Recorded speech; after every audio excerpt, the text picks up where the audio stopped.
조선 제19대 임금, 숙종. 그의 탄생은 태어날 때부터 범상치 않았습니다. 숙종은 1661년 현종 2년 10월 7일, 음력으로는 8월 15일, 경덕궁 회상전에서 태어났습니다.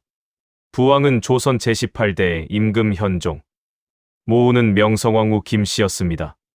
숙종의 이름은 이돈, 본관은 전주 이씨였지요. 그런데 숙종이 태어나기 전 할아버지 효종이 특별한 꿈을 꾸게 됩니다. 어느 날 밤, 효종은 꿈속에서 며느리 김씨의 이불을 들추었고 그 안에서 용이 꿈틀거리고 있었다고 합니다. 효종은 이 꿈을 보고 이는 틀림없는 왕손의 태몽이다라고 여겼습니다. 그래서 아직 태어나지도 않은 손자의 이름을 용상롱샹, 용의 상서로움이라 지어주고 손자의 탄생을 기다렸습니다. 이 기록은 훗날 숙종의 공식 행장에도 그대로 남게 됩니다. 하지만 안타깝게도 효종은 손자의 얼굴을 보지 못한 채 숙종이 태어나기 2년 전 세상을 떠나고 맙니다. 숙종은 현종과 명성황후 사이에서 태어난 외아들이었습니다.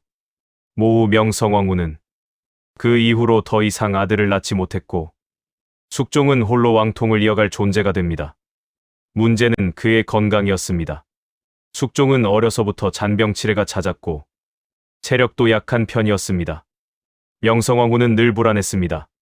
형제도 없고 몸도 약한데 혹시라도 일찍 세상을 떠나면 어쩌나.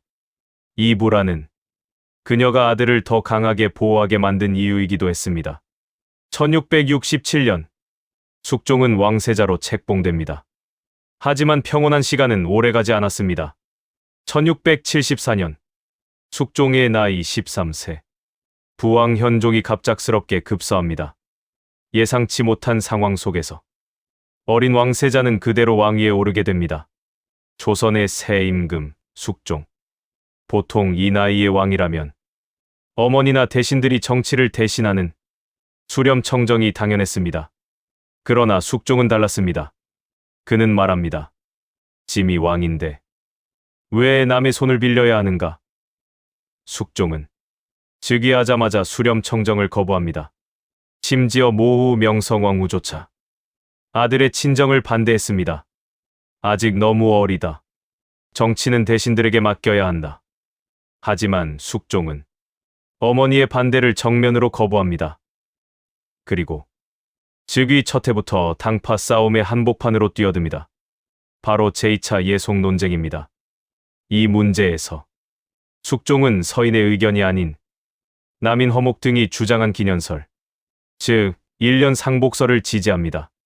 그 결과는 분명했습니다. 서인 축출, 남인 정권 수립, 12살 소년 왕이 전국을 뒤집어버린 순간이었습니다. 이때부터 신하들은 깨닫게 됩니다. 이 왕 만만치 않다. 숙종의 정치만큼이나 궁중도 평온하지 않았습니다. 명성황후 김씨는 숙종의 후궁 장씨, 훗날의 희빈 장씨를 매우 경계했습니다. 장씨는 신분이 낮았고 남인과 밀접한 관계에 있었기 때문입니다. 결국 명성황후는 장씨를 궁궐 밖으로 내쫓아버립니다. 하지만 운명은 묘했습니다. 명성황후는 열병으로 갑작스럽게 사망하고 그 직후 장씨는 다시 궁으로 돌아옵니다. 그리고 장씨는 남인의 전폭적인 지지를 받으며 왕비 인현왕후와 치열한 정치 싸움에 들어가게 됩니다. 궁중의 사랑 싸움은 곧 당파 정치의 전면전으로 변해갑니다. 숙종의 재위 기간은 조선 역사상 당파 싸움이 가장 격렬했던 시대로 평가됩니다. 남인과 서인의 대립은 더욱 심해지고 1680년 이후에는 서인 내부마저 노론과 소론으로 갈라집니다. 이때 숙종이 선택한 통치 방식, 바로 환국 정치입니다. 남인을 몰아내고 서인을 쓰고 서인을 다시 내치고 남인을 쓰는 정치. 어느 한 당파도 안전하지 않았습니다.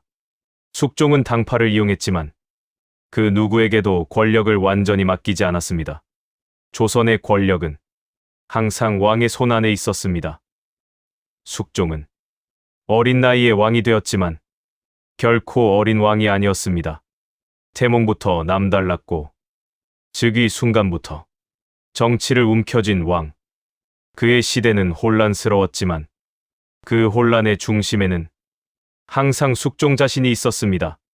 다음 이야기에서는 환국 정치의 절정, 그리고 희빈 장씨와 인현왕후의 비극을 더 깊이 들여다보겠습니다. 조선을 뒤흔든 왕, 숙종의 진짜 얼굴.